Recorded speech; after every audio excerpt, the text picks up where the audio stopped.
Magandang araw uli sa inyong lahat mga kamatyas. Pag-aralan naman natin ang gitgitang naging laban between Jan Nepo ng Russia and Fierussia na kung sinong mananalo sa kanilang dalawa ay haharap kay Magnus sa pinale. Pag-aralan natin. White dito si Nepo at kaya po natin napili kasi masaya ang kanilang laban dito. Sicilian. Ayan, nakakamiss yung Sicilian. Ano? Sa level nila, bihira nang gawin to eh. Tumira po ng tinatawag na Sicilian Taimanov Bastrikov variation itong si Fierussia. Bishop E3 at nag A6. Kamukha na rin po ng Sicilian Khan. A3, ayan, para mapigilan yung Bishop B4 na makakapinsala, nakakailang yan. At kumapture sa C6, Queen takes, Queen D4. Ayan, medyo kakaiba yung setup dito ni Nepo. At nag-Queen D6. Alam ko na naman ang nasa isip nyo. Pagka may Queen to Queen, kayo talaga oh. Ayun, kinaslingan lang po dito ni Nepo at Queen to Queen kagad.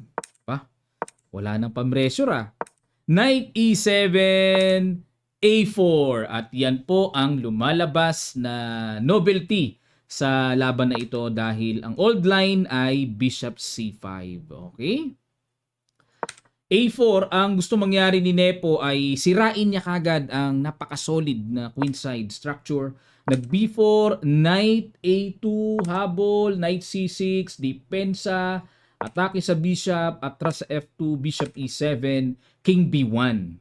Yung ganyan po, hindi lang basta islog yan. Yung knight ilalagay sa C1 at ilalagay sa B3 para magkabuhay. Kasi walang control ang knight eh. D6, knight C1, castling, knight B3, at nag-rook C8, bishop G3. Ayan, naispatan dito ni Nepo na weak ang D6.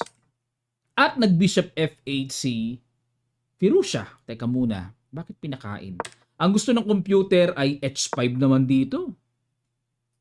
Kung ako titira, gusto ko rook D8. Ayoko ibigay yung pawn sa D6. 'Di ba? Lamang tiyan din 'yan. Pero aba, bishop F8. Nag-bishop E2 naman dito si Nepo at napuri ng computer. Good move daw. O teka muna mga kamatyas ha. Atin munang alamin. Pagka nagmadali at kinapture kagad, may rook D8. Ayun. Nakapin nga pala. O halimbawa kung mounter, knight C5, magbi-bishop C8 lang. E5, depensa ka, capturein lang yung depensa na yan. Nakapin talaga.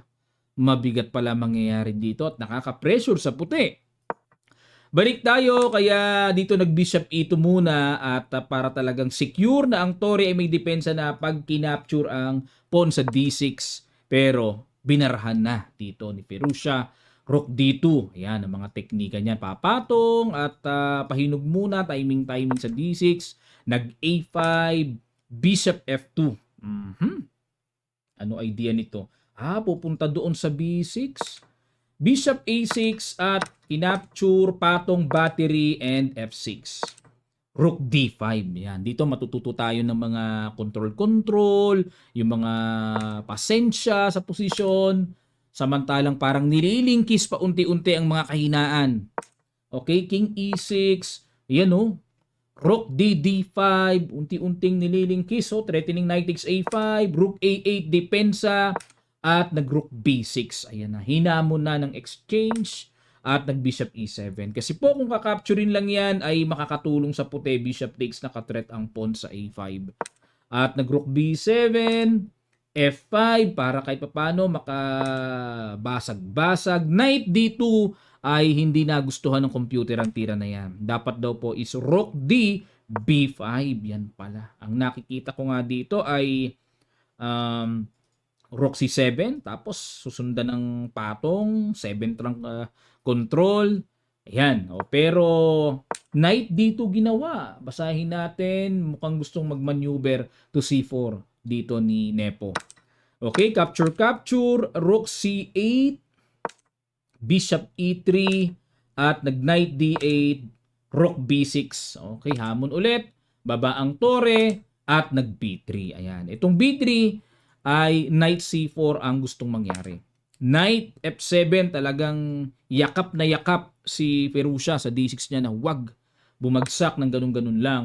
Knight C4, ayan, may threat na sa A5 at nag-bishop D8, rook B7 at nag-bishop C7. Talagang timplang-timpla si Perusia na walang babagsak sa kanyang mga pawns. Yun nga lang po, kapansin-pansin. Tingnan nyo po ang evaluation bar. Okay, depensado mo nga yung mga kahinaan, pero grabe naman kaaktibo ang mga pyesa ng puti. Delikado pa rin po yan kasi baka mamaya magkaroon ng overloading team or tactical team na ganun. Rook B5, ayun. Knight D8, Bishop B6. Ayun na, nagkabigayan na ng nagkabigayan. Rook A6, capture, kuha ng buo. No? Bumigay talaga yung mga kahinaan. Principle of two weaknesses dalawa kasi ang mahina. Yung principle of two weaknesses ang tawag dun eh. Bagsakan ng mga pyesa, yung mga pawns. Knight to G5, so threatening knight takes E4. Ayun, kailangan umalis talaga ang tore.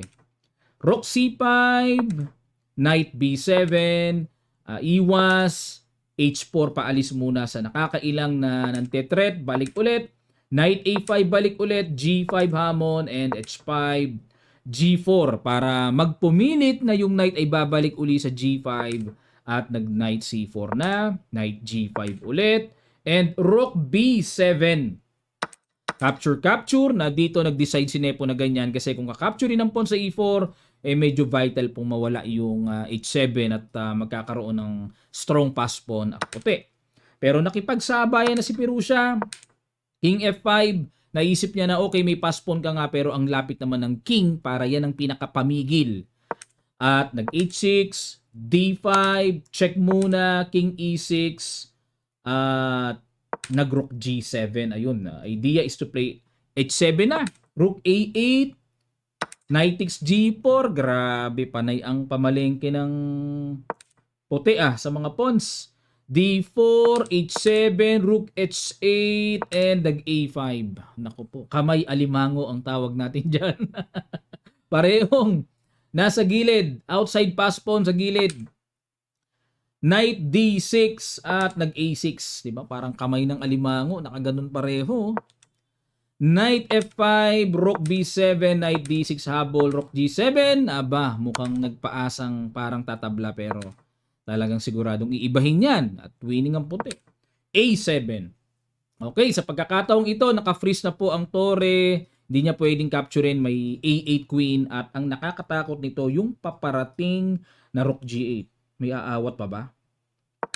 Nagbaka sakali pa E4 at huling bitaw Rook G8. Nanalo po si Nepo. Okay, sa match na ito ay medyo natambakan si Perusia. 3.5, 0.5 lamang si Perusia. Grabe ginawa ni Nepo.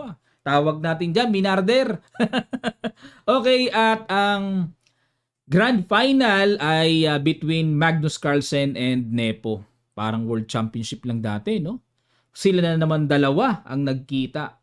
So face-to-face po ito sa Oslo, Norway ginaganap. Kaya baka kasi yung ibang tanong na basa ko Coach, online naman yan hindi po online ito face-to-face pong harapan ito.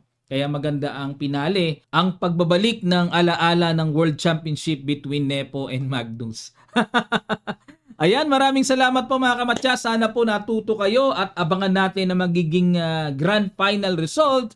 At nandito lang po si Coach. Pipili tayo ng mapag-aaralan nating makakadagdag sa pundasyon at level ng ating paglalaro. Maraming salamat po mga kamatyas. Huwag niyo pong kalimutang mag-subscribe sa mga di pa nakakapag-subscribe. Mag-comment na rin po kayo and share niyo po ang video na ito. Maraming salamat. Kita-kits!